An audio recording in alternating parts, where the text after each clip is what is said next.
Beast had to abandon his wife because she was just that sick. But Belle was somehow fine and healthy, so that's why he left the giant city of Paris and went to the countryside. Oh, I see. Because it was all over Paris, because, you know, big city, it's hard to keep anything clean. Belle is like, I want to be an inventor! And then her dad is like, okay. And so she grows up to be, like, headstrong and smart and clever and inventive. French.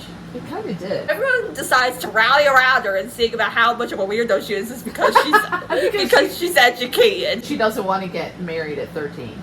No, she just wants to invent stuff with her father and make cool stuff. Very cool. Yeah, and she like a modern woman. But she's like, y'all are mean. I'm just gonna read my books and develop a psychological thing where you essentially turn to books and pour yourself into your work and ignore human relationships. And you sometimes will often talk to storybook characters and talk Very to your modern. work when you don't crave human intimacy. She's trying to be an introvert, but unfortunately Gaston does. Like all the girls in the village are like free or whatever, but she's like hard to get because all the other ones are like, oh, Gaston, marry me! They're throwing themselves at his feet, and she's but like, in the meantime, but he's like, I like the chase because it's Tristan. He just says Tristan's back. Well, he says his name is Gaston, but it's really Tristan. It probably is. You're right. You know, it's like when Shang from Shang-Chi turns his name Sean.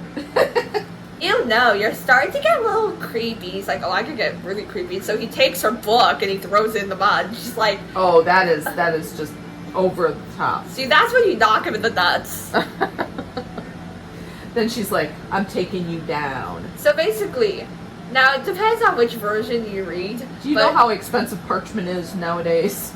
But basically, in the version I remember Yeah. that I read as a kid, not Disney, I'm talking about what I read as a kid, and also what I read of the originals. I'm combining the two as I go. Okay. Basically, in one version I read, so Gaston like tried to ask her out to like a party or something, and the very idea of like spending an evening with Gaston and all his ridiculousness Made her nauseous. I'm gonna go in the forest to read. I'm out, leave me alone. But apparently on her way through she got lost. Whoops. Because she's like, oh crap. Because nobody in fairy tales is good direction. Like, remember Rapunzel? She wandered around for half an hour. She wound up in the desert. Hello, Hansel and Gretel. They got stuck too. At least they tried. That's true, Rapunzel was in the desert. She started in the forest. She wound up in the desert.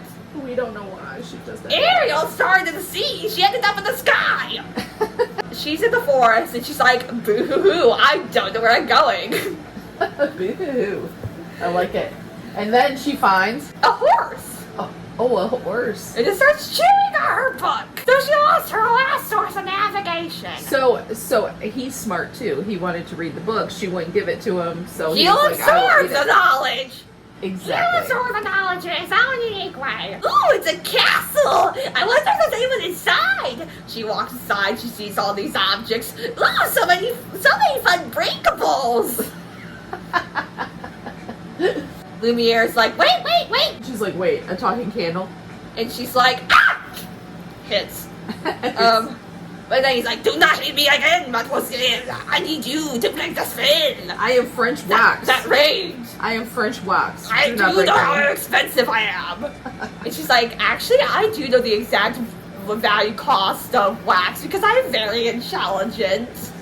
And he's like, ooh, I like myself a smart girl. I hope the beast likes it too. And then she's like, who's the beast? And Tristan's like, I'm home. And she's like, but weren't you Gaston? And then he's like, I can switch roles. But I have a mustache now. It's not just that. The beast is like, I don't know what the heck he's supposed to be. It depends on which version you watch. In some versions, he looks like a minotaur. In some versions, he looks like a walrus. In some versions, he looks like a giant pig. Yeah, the one that I saw when I was young, when I was your age, he kind of had the tusks of a warthog. It kind of twisted up. So he was kind of bearish. Humanoid, creepy guy. And she's like, yeah, and passes out. And he's like, as Gaston, I get a lot of screaming. As the beast, I get a lot of screaming. It's just the same everywhere. Yeah. Well, since I can't go home because I'm lost in the woods, I guess I'll just stick around here and do whatever's need to be done. And she's like, do you need me to like keep house or whatever the heck? And he's like, actually, I have servants for that, so I don't need you to keep house. What I need you to do is a much bigger task. I need you to make me handsome again. I, Tristan, need to like be full-time beautiful, and like this fur and these tusks and this musk just isn't cutting it. But you have to love me. She's And like, so- I can kiss you, but I don't know that I can love you. And he's like, oh no, Well- I need the whole package. I believe that like they try to get along, but something goes wrong and he gets like mean or something, and she tries to run away, but then Lumiere is like, stop right there, mademoiselle. You should have dinner before you go out, please. And she's like, oh, fine, I'll eat You dinner. sound like that one Frank Lafranc. And she's like, do you have any Coke? He's like, the drink or the sniff sniff? And she's like, both. It's been a long day. I guess. And he's like, do what we do have. Refracto, cheese soup, I am putting on from me some great stuff that's delicious, but really that's suspicious. So after the fiasco that's be our guest, she's like, Yes. oh, I want to help you. And then the beast is like, ooh, you want to help me? And she's like, no, I want to help your friends. You suck. He has a French accent, you do not. He's like, well, guess what? I know Paris, and I know what happened to your mama. I love you. And he's like, don't talk to the flashback. That's not how it works. And so after she starts crying, because she's like, she has like that flashback master, and he's like, ooh, a girl's hugging me. And she's like, I'm hugging someone. I've never felt this way before. You're fuzzy like my dog. He decides to like have a dance party, and so she's like, winter turns With two people. to spring, there's a something something. And she's like, oh, someone's never beauty sang and to the me. beast. No one sang to me before. And then she's like, oh my god, my mom used to sing to me, but that doesn't count. No, it does not, because she's dead. That evil friends, there's somebody bad, unexpectedly. So you did this whole thing just to sing, didn't you? Beauty and the Beast. That's why I wanted to do Beauty and the Beast, because Gotcha. the song's been stuck in my head all day. Okay. The Ariana Grande version, not the old version. That doesn't get stuck in anybody's head. So after Ariana Grande does her bit and turns back into Emma Thompson or whoever the bleep flop is supposed to be, this is Kettle Face. Kettle face. Gaston shows up and he's like, hey, get your claws off her. And then Belle's like, what the heck? I thought the beast was Tristan. And then Tristan is like, but I'm Gaston. Titus blame, there's Tristans everywhere. They gotta run for it. So she like runs away. The beast is like, oh, trespasser, you made her run away. We were like this close to kissing or whatever the bleep flop. So Tristan fights Tristan. It's a Tristan to the death of Tristan. And then Bella's like, what is this madness? I really should go home. And so she goes home and she realizes like Daddy's sick. Everything's gone to heck while she was gone. Everyone wants to like kill the beast because like everyone's like, oh no, they can't have Belle, even though like an hour ago they didn't give a dang about her. Of course, now they give a dang about her because there's a beast. You know, there's someone to incriminate. They're like, maybe it's her fault. You know, it's like Everywhere All at Once, where the second there was someone to blame, the mom just instantly goes, you're the reason all this happens. And even though half of that isn't even the case, like she literally blames her child being gay on the beast, and then she's like, do you remember There is none of that in this. None of it. Now you're just bringing No, I'm comparing Everywhere All at Once to Beauty and the Beast, and the aspect that both of them originally demonized a singular person who was just simply quirky, but the second there was an actual demon or beast or alien to alienate and demonize, then they start blaming everything on them, even stuff that they had nothing to do with. Of course. Now, do you understand what I'm saying? Yes. See, she's running up the hill. Beastie, wait, I love you! And that, like, breaks the spell, and he, like, turns human, and he's like, this is my true form, and then it's just Gaston again. Oh, no, not him And again. so there's two Gastons, but one of them falls off a cliff, so it's fine. Beauty asks for nothing but her father to be safe But when he insists on buying her a present, she is satisfied with the promise of a rose. During his return, the merchant becomes lost during a storm. Seeking shelter, he comes upon a castle. Seeing that no one is home, the merchant sneaks in, finds tables laden with food and drink, which seem to have been left for him by the castle's invisible owner. When he sees a rose garden and recalls Beauty has asked for a rose, the merchant quickly plucks the loveliest rose he can find, only to end up being confronted by a hideous beast who tries to kill him for the stealing of his most precious possession.